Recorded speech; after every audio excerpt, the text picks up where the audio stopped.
हम सरकार में हैं, लेकिन अगर कहीं पे ऐसी चीज़ हमें महसूस हो रही है जिसमें जो संशोधन हो रहा है वो उचित नहीं है, गलत है, तो हमारा फ़र्ज है आवाज़ उठाना।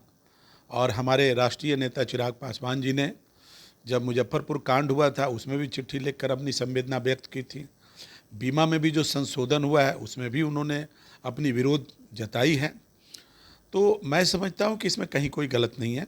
नहीं, इसमें परिवार या समाज में रहकर सजीव बाबू इसमें गलत तो नहीं है कुछ भी, लेकिन चिट्ठी लिख करके उसे सार्वजनिक कर देना, ये कहाँ तक उचित है?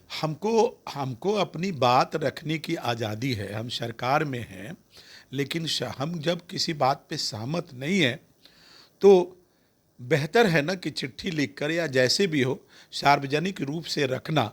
चूँकि जो भी बीमा में संशोधन हुआ वो तो सार्वजनिक रूप से हुआ है और जन जन उससे प्रभावित हो रही है। तो हम भी एक कहीं न कहीं जनप्रतिनिधि हैं। इस वक्त आप जानते हैं कि हमारे नेता श्री चिराग पासवान जी बिहार के अति लोकप्रिय नेता बन चुके हैं। जिधर निकलते हैं सैलाब उनके पीछे होता है। विधानसभा से चुनाव लड़ने की भी उन्होंने अपने मत जाहिर कर दी है। तो बिहार के हित के लिए उनको समय समय पे चर्चा करना या अपने मत को रखने का पूरा अधिकार है। तो क्या माना जाए कि अब उनकी नज़र जो है वो मुख्यमंत्री की कुर्सी पर है? नहीं, बिल्कुल नहीं। हमारे नेता ने पहले भी स्पष्ट कर दिया है कि अभी कोई वैकेंसी नहीं है और वो एनडीए के साथ है। हम लोगों को भी बराबर यही इंस्ट्रक्शन मिल रहा है कि हम लोग एनडीए का हाथ मजबूत करके चुनाव लड़ेंगे। लेकिन ये भी कहा जा रहा है कि अमित शाह ये कह रहे हैं चुनाव तो लड़ेंगे नीतीश के अगुवाई में, उसके बाद तय होगा कि मुख्यमंत्री कौन होगा। देखिए, आप अच्छी तरह जानते हैं कि भाजपा पूर्व से कई चुनाव में अपने सीएम का चेहरा पहले से प्रोजेक्ट नहीं करती है। हालांकि हमारे यहाँ ऑलरेडी सीएम का चेहरा प्रोजेक्टेड है, नीतीश कुमार ही सीएम होंगे। ये एनडीए के सभी घटक दल मान चुके हैं। इसलिए इस पर किसी भी तरीके का कोई भ्रम करना, दिग्भ्रमित करना उचित नहीं है।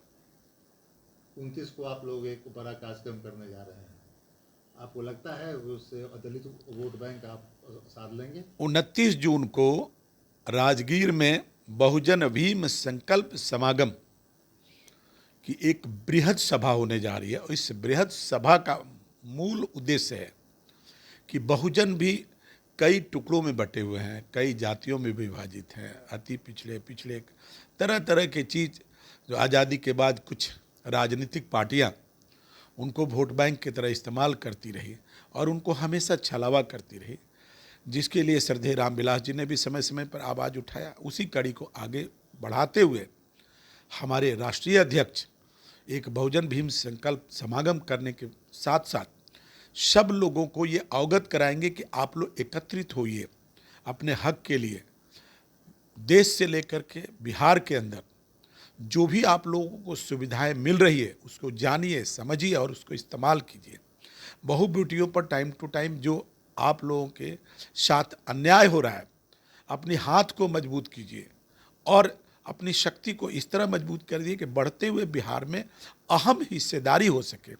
तो इस समागम का आप देखेंगे बहुजनों के बीच बहुत असर होना है और आने वाले चुनाव पर भी इसकी बहुत असर होगी। लेकिन बहुजन ये भी तो पूछेंगे कि जब देने की बारी आती है तो आप अपने परिवार को दे देते हैं।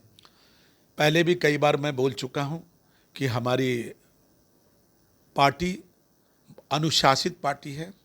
यहाँ चयन करने की प्रक्रिया कार्यकारिणी के द्वारा, शीर्ष नेताओं के द्वारा की जाती है।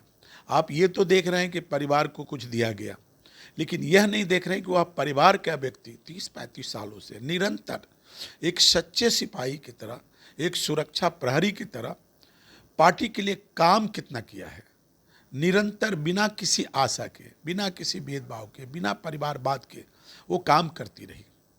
और ऐसे में जब एक योग्य व्यक्ति की चुनाव करने की बात आई तो हमारे शीर्ष नेता ने बैठकर, कार्यकारिणी के लोगों ने बैठ के निर्णय लिया, न कि हमारे राष्ट्रीय अध्यक्ष श्री चिराग पासवान जी का यह निर्णय था। मतलब आप ये कह रहे हैं कि लोक जनशक्ति रामविलास में परिवारवाद नहीं है? बिल्कुल नहीं है जी। आप इसका ज्वलंत उदाहरण देख रहे हैं कि सजा याफ्ता आदमी फिर से राष्ट्रीय अध्यक्ष का पर्चा भरा है और निश्चित तौर पर माननीय लालू प्रसाद जी ही इस बार भी आरजेडी के राष्ट्रीय अध्यक्ष होंगे, ये तय है। तो परिवारवाद तो हमारे यहाँ है ही नहीं। परिवारवाद जहाँ है आप वहाँ की बात कीजिए ना।